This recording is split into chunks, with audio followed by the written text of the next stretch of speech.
హైవ్యూర్స్ ఈరోజు ఆంధ్రప్రదేశ్లో తల్లికి వందనం కింద కూటమి గవర్నమెంట్ ఇస్తున్న డబ్బులు చూస్తే నిజంగా నేనైతే షాక్ అవుతున్నాను. ఫ్యామిలీలో ఎంతమంది ఉంటే అంతమంది డబ్బులు ఇస్తున్నారు కదా. ఏకంగా 50,000 పైన, 1,00,000 పైన వస్తున్న వాళ్ళు చాలామంది ఉన్నారు. అన్నమయ్య జిల్లాలో ముస్లిం ఫ్యామిలీ, వాళ్ళు ఉమ్మడి కుటుంబాలు ఎక్కువ ఉంటుంటారు. అలా వాళ్ళ ఫ్యామిలీలో ఏకంగా 12 మంది పిల్లలకాయలు ఉన్నారు. 12 ఇంటూ 13 అండి, 1,56,000 చిల్లర. అంతే, 1,56,000 ఒక ఫ్యామిలీకి వచ్చాయి. అలా నలుగురు పిల్లలు ఉన్నప్పుడు చూసుకుంటూ ఉంటే 52,000 ఇలా మొత్తం డబ్బులు పడుతున్నాయి కదా. ఇది చూసి వైసీపీలకి సౌండ్ రావట్లా.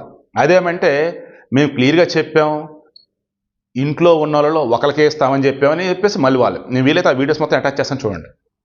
ఎంత సిగ్గుచేటంటే ఏకంగా టీడీపీ వాళ్ళు కానీ రిమైండింగ్ న్యూట్రల్గా ఉన్న వాళ్ళు కూడా ఆ రోజు జగన్మోహన్ రెడ్డి సత్యం అనే భారతి దగ్గరుండి మరి ఇంట్లో ఎంతమంది చదువుకుంటే అంతమంది డబ్బులు ఇస్తాడు జగన్మోహన్ రెడ్డి, చదివించండి, ఓట్లు వేయండి అని చెప్తే ఆ వీడియో కూడా చూసి కూడా వీళ్ళు వచ్చేసి సరి చేసుకోకుండా మరలేమంటున్నారు, 13,000 రూపాయలు వేసారేంటి, మిగతా 2,000 లోకేష్ జేబులోకి వెళ్ళాయా అంటారు.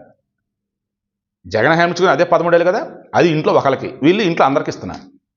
ఇక మీలో చాలామంది అడిగింది ఏంటి, ఈ సూపర్ 6 పథకాలలో ఆడపిల్లలకి 1,500 రూపాయలు ఇచ్చేది ఉంది నెల నెల, అలా సంవత్సరానికి వచ్చేసి 18,000 అవుతాయండి.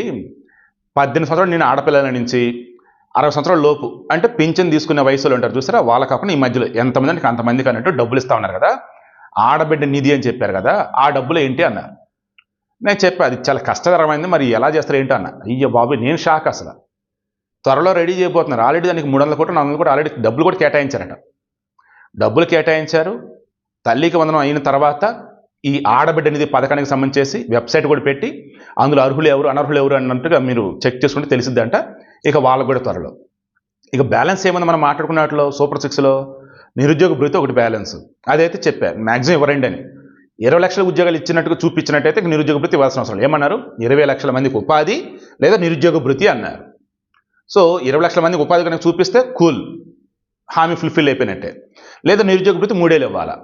ఇక రిమైనింగ్ ఏంటి, రేపు ఆగస్టు 15 నుంచి ఉచిత బస్సు ప్రయాణం, దీపం సిలిండర్లు, ఇంకా తల్లికి వందనం, ఇంకా సూపర్ 6 బ్యాలెన్స్ ఏమన్నా నాకు తెలిసి ఆల్మోస్ట్ అన్ని ఫుల్ఫిల్ అయిపోయింది. ఇంకా బ్యాలెన్స్ ఉన్నాయి 3 అండి. ఈ ఆడబిడ్డ నిధి 1,500 అదొకటి, తర్వాత ఉచిత బస్సు ప్రయాణం లేడీస్కి అదొకటి, తర్వాత నిరుద్యోగ భృతి లేదా 20 లక్షల మందికి ఉపాధి, ఈ 3 బ్యాలెన్స్. రిమైనింగ్ వచ్చేసి ఈ సూపర్ 6లో లేవు, బట్ రిమైనింగ్ వచ్చేసి చూసుకుంటూ ఉన్నప్పుడు వీలైతే వెనకాల అటాచ్ చేస్తాడు. దాదాపు 100కు పైగా కూటమి గవర్నమెంట్ దగ్గర చేసిన మంచి పనులు అని చెప్పేసి లిస్ట్ ఒకటి పెట్టారు నాకు.